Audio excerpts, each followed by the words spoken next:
My name's Dr. Bryan Peterson. I'm from Texas. That's kind of where I claim home. I'm a Marine Corps brat, so we kind of moved all over the world growing up, but Texas is kind of where I claim home. Most of my medical training was done in South Florida, my medical school and my diagnostic radiology residency, as well as my subspecialty training in interventional radiology at VSI, and then my specific subspecialty training in breast imaging was done at Harvard in Boston. I'm one of the newest physicians on the Southeastern medical staff and also one of the newest residents of Lumberton, North Carolina. I had the opportunity to move up here recently with my two adorable dogs, which I promise if you come to clinic, I will probably end up showing you pictures of. October, which is Breast Cancer Awareness Month, and it's an opportunity for us as a medical community to reach out to you as the patient base and remind you how important it is for women to get their annual breast mammograms. Who actually should be getting an annual mammogram? Ideally, all women over the age of 40 should be coming in once a year to get their mammogram. Are there some exceptions? Absolutely. Generally, if we're seeing someone earlier than the age of 40 for a mammogram, it's because they have a strong family history. Usually that equates to a first-degree relative, like a mother or a father, who is diagnosed under the age of 50. So, why annually? Why does it have to be every year? Why can't it be every 5 or 10 years? The reason being is early detection.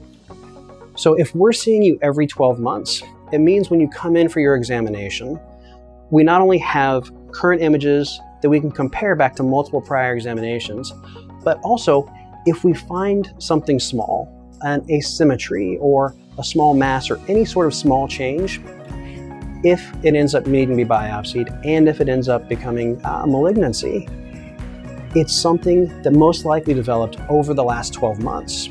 So it's most likely in its more early stages. Now, breast cancer, when treated in its early stages, is a much less invasive process than it would be if it's in a later stage with an aggressive cancer. So that's why it's so important for that early detection. I can't tell you how many times in my own personal experience, we've had patients that come regularly every year, and then some sort of life event happens and they miss a year or 2 years or 3. And then they come in and there is a finding and it ends up being a large finding and something that a lot of times has even gone beyond the breast parenchyma that requires some pretty extensive treatment. Whereas if we'd found it a year or even 2 years prior, it could have been something that was much more easily treated. So it's so important to get that regular annual examination. We offer a multitude of services. Obviously, we're talking about mammograms, so of course we do that. There's 2 different types. Your annual examination is what we call a screening mammogram, and that's basically 2 views of the breast. Now, if for some reason we find something that we need to take a closer look at, that's when we're going to have your primary physician have you come back to see us for a diagnostic mammogram. That's going to be some additional views. It's probably just on that one side that we're looking at, all right? And there might be magnification views. There might be a couple different views different than what you had when you were first here. A lot of times in concert with that, we'll order an ultrasound. And that can be either focally in one spot or it could be globally the entire breast. We also offer breast MRI, which is something I'm going to talk about a little bit more down the road. Now, one of the things we're so excited about is the new technology, the new equipment that we've purchased recently, and you can kind of see it here behind me. This is top-of-the-line Hologic 3D mammography equipment. A lot of people ask me, what's the difference between 2D and 3D? And it basically comes down to 2D versus 3D. So a 2D image gives us 2 pictures of your breast, whereas a 3D image is very similar to a CT where we get multiple slices of images throughout the breast tissue. So instead of only being able to look at one flat surface, I can scroll back and forth through the breast parenchyma. Why is that helpful? Well, because with us being able to look specifically through different parts of the breast, we can find even more minute abnormalities or changes compared to prior studies. What that does is it allows us to even better diagnose early any problems that you might have or early detection of breast cancer. it becomes most useful in patients that have dense breast parenchyma. So those are people that have class C or class D, which are heterogeneously and extremely dense breast tissue, all right? So any of you women out there who have gotten a letter in the last couple years saying you have dense breast tissue, it lowers the specificity of mammograms, or sometimes it says lowers the efficacy of mammograms. This 3D imaging is specifically helpful for you guys because it lets us go slice by slice through that dense tissue, and it helps us to be able to see either a small architectural distortion, small calcifications, or even small masses. It's fantastic technology. On top of that, we have the Smart Paddle, which is a little bit more comfortable, and it also gives me a little bit better view, okay? On top of that, we have fantastic ultrasound equipment, and then we've just started offering the breast MRIs. Now, the breast MRIs program is something we're really excited about. What is it used for? Well, one of the situations we use it for is diagnostic imaging. So, for instance, we have a patient come in and we find an abnormality on mammogram or ultrasound, but it doesn't give us 100% of a picture, or we can't tell 100% what it is, and we're not quite ready to move towards a biopsy. In those situations, we can do a breast MRI, and it gives us a very clear picture of the parenchyma and also enhancement patterns, and it can tell us if it's something we need to biopsy or maybe go back and do a second look. Another area where we use this is patients that have pathology-proven malignancy, and we do these exams to diagnose the extent of the disease within the breast parenchyma. Now, the last area that we use these in is what we call a screening MRI. And this is something that we're seeing more and more throughout the world as we've learned how to gauge breast cancer risk over lifetime. So patients that have a greater than 20% lifetime risk of breast cancer, it's recommended that you get at least a baseline MRI, if not an annual screening. And what that does is it gives us a baseline study. So say 5 years, 10 years down the line, something does pop up. We can go back to that initial breast MRI and say, you know what? That's been there for 10 years. It's stable. It's nothing to worry about. Or, you know what? This is something new. We probably need to take a closer look at it. All right. Now, for my patients that are at very, very high risk, for instance, patients that have had the BRCA1 or BRCA2 mutations, those are patients that we like to see on a 6-month interval. So I'll have them come in for an annual mammogram, or sometimes a mammogram and ultrasound. 6 months later, we'll bring you back in for a screening MRI. 6 months after that, you come back for your mammogram. So what that does is you're getting a mammogram every year and you're getting an MRI every year, but it's staggered 6 months. So we're seeing you every 6 months. So if something does change, again, we're working towards that early detection.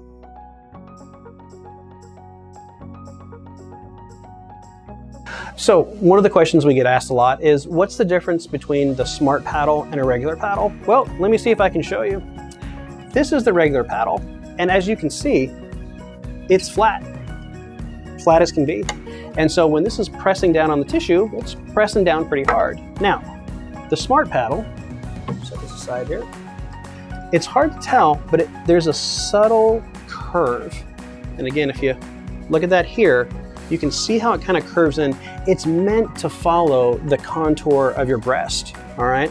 What that does is, again, it makes it a little bit more comfortable for you, but believe it or not, there actually have been studies that show, especially with larger breasted females, on the lateral aspect and the medial aspect of the breast, and on the edges, it gives us a better picture. So it's more comfortable for you, and it gives us a little bit better picture. So it's kind of a win-win in my book.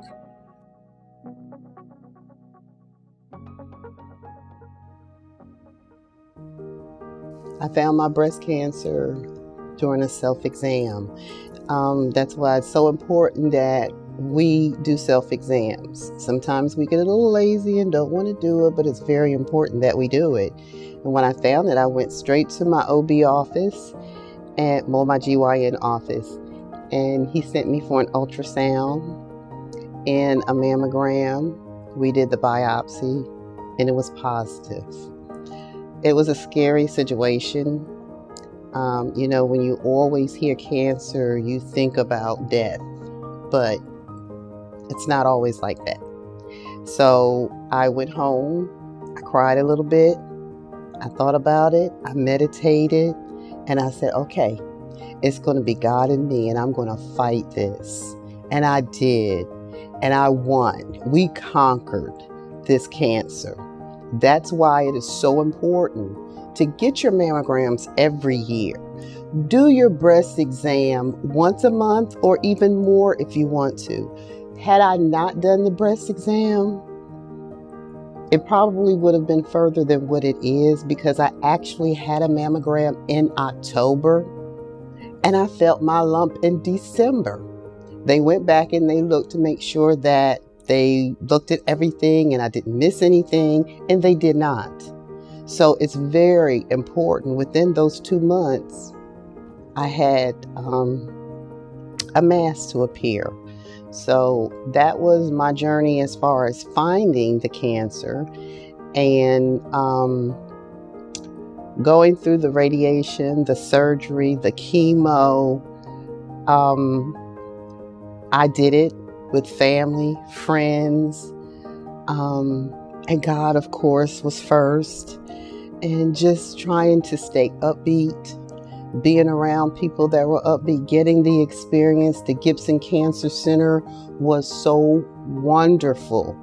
And when I go and speak at different venues for Breast Cancer Month, I always give them #1 praise, because if it were not for them, I just don't know, because they were always encouraging me and telling me it's going to be fine, you're doing good. The nurses, the doctors, even down to people that were bringing other people in, the drivers that were driving people in and maybe not being a relative. You know, they would see you, the pastoral care. Everyone was just wonderful. Housekeeping would go over to Woodhaven and pick us up some lunch and bring it in so we can eat. So it was just, the experience that I had with the Cancer Center was wonderful. And I have to say, there were ups and downs during the chemo. There's a lot of things to expect, but you can do it. If I can do it, you can do it. The year I was diagnosed was 2017. I was 56 years old. I went and I had my porter calf done. My chemo, I had 19 weeks of chemo, or 19 sessions of chemo. And when I finished that, I did radiation, which was 31 days, every day except Saturday and Sunday and a holiday. And I have to say, it was almost like it went so fast, especially with the radiation. I didn't have a lot of problems with radiation.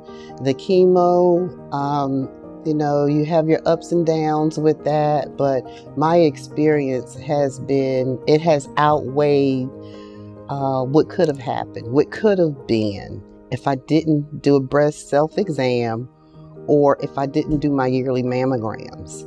So I'm thankful. The experience, it's a different experience for everyone. Everyone is going to be different when you're doing your chemo and your radiation. But if you follow the doctors and the staff, you will be fine.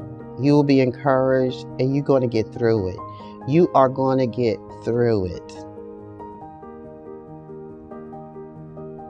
Well, one of the advice that I share with other people or other women is that early detection is very important. I know you feel like, oh, I don't want to go, I don't want the pain, and I don't know if I want to know. You want to know. If you have family that you love, if you love yourself, do it. Go ahead. If you want someone to go with you. I have gone with several people because they have not gone before, and they were in their 50s. Thankfully, they were okay, but you can always get someone to go with you. Don't be afraid. Some of your church members or your civic leaders, ask one of those ladies to go with you if you're afraid. But it is so important. early detection, and that's what saved my life, was early detection. So very important. And also doing your mammograms. Don't be afraid. There is nothing to be afraid of, because if they catch it early, you won't have it anymore. Once they do whatever your treatment regimen is, you're going to be okay. Just do it.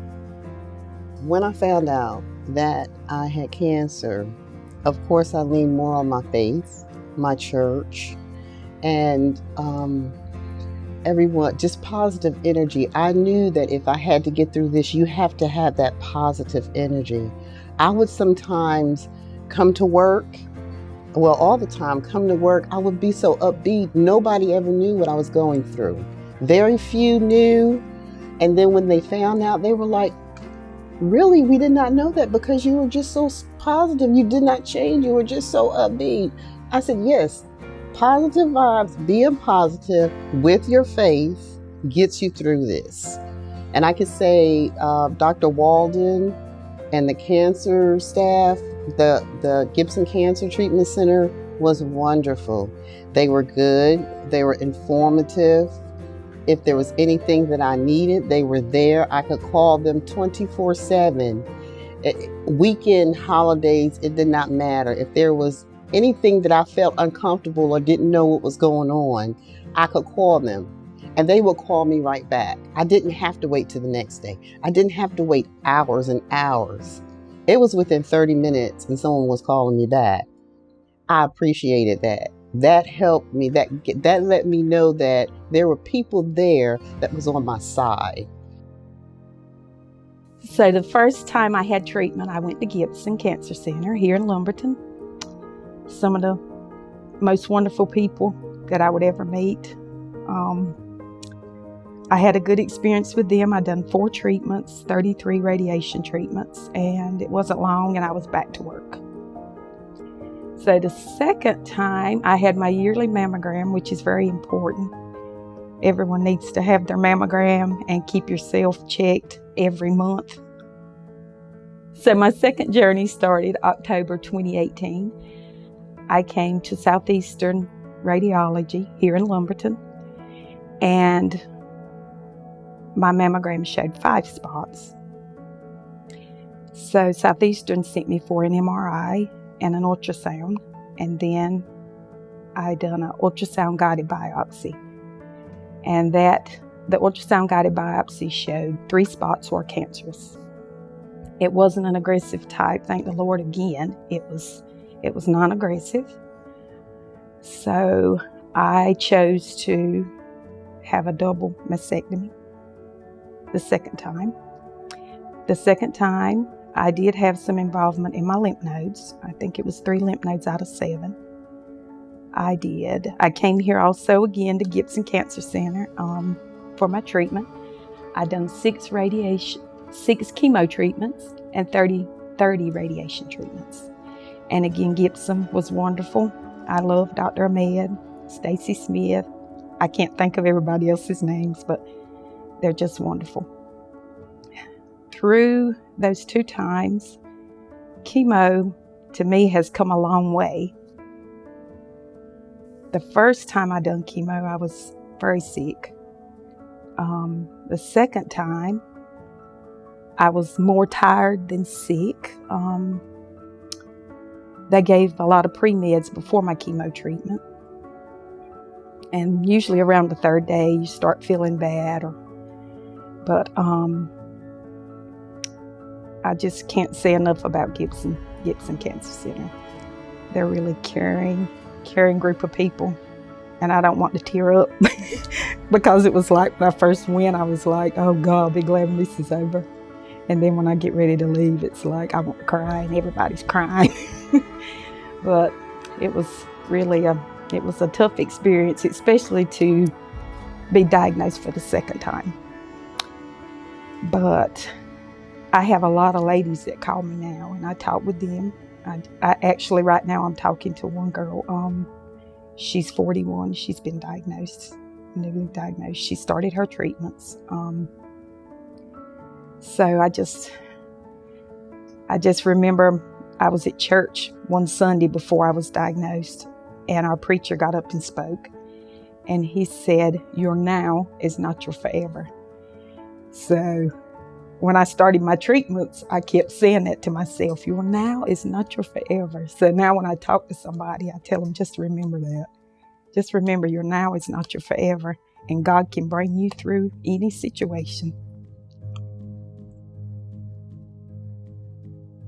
Early detection saves lives. I hear a lot of people say, if I have it, I don't want to know. But really, you need to know, because like me, early detection does save lives. Because I had 5 spots. If I would have waited 5 years to get my mammogram, there's no telling where it would have been by then. So I didn't have any, so my scans were clear, thank the Lord. My scans were clear, and I started my treatment. I had a little setback on my treatment because from my surgery, I had to go back in for a second time on one side. But Dr. Ahmed, she really took care of me. She had that checked every so often, and I think I went 3 times before I started my second treatment, my first treatment, the second time. So it really pays to have your yearly mammograms, and if you can check yourself every month, that will be a big help for you. So we had planned a cruise that November, and I didn't want to go on the cruise. He called me on the phone because I had signed a paper, give him consent to let me know on the phone, which I had went to my family doctor, and she had the MRI results, but it didn't show exactly that it was, cancer. But that led to an MRI, and then I done the MRI, but the ultrasound-guided biopsy is what the MRI really didn't show it either. So my surgeon called me on the phone at work and told me, and that was pretty tough, because when you hear that first word, cancer, you just don't know. Like the first time, I just thought I was dying. But there's so many different types, and there's so much going on now with medicine and with God that you can overcome it. It's not a death sentence. A lot of people think when they hear the word cancer, it's a death sentence, but it's not. It's not. It's just, it depends on what stage it is. So we planned my surgery the second time. I had a cruise planned, and I didn't want to go on the cruise. And my surgeon was like, you got to go on the cruise. Just leave this at home and be ready when you get back. So we went on the cruise, and I left it at home, and we had a good time. And when I came back, I was ready in a couple of days. I worked a half a day, and then I went the next day and had my surgery. And it went well. I was home the next day before 12. When my surgeon come in, he said, let's say a prayer before we go in the operating room. And I said, I was going to ask you to do that anyway. So the second time, it went well. Being diagnosed twice, I've had a lot of ladies to call me, and I'm trying to give them support for them to make it through their journey like I made it through mine. Because that faith can take them through, God can take them through.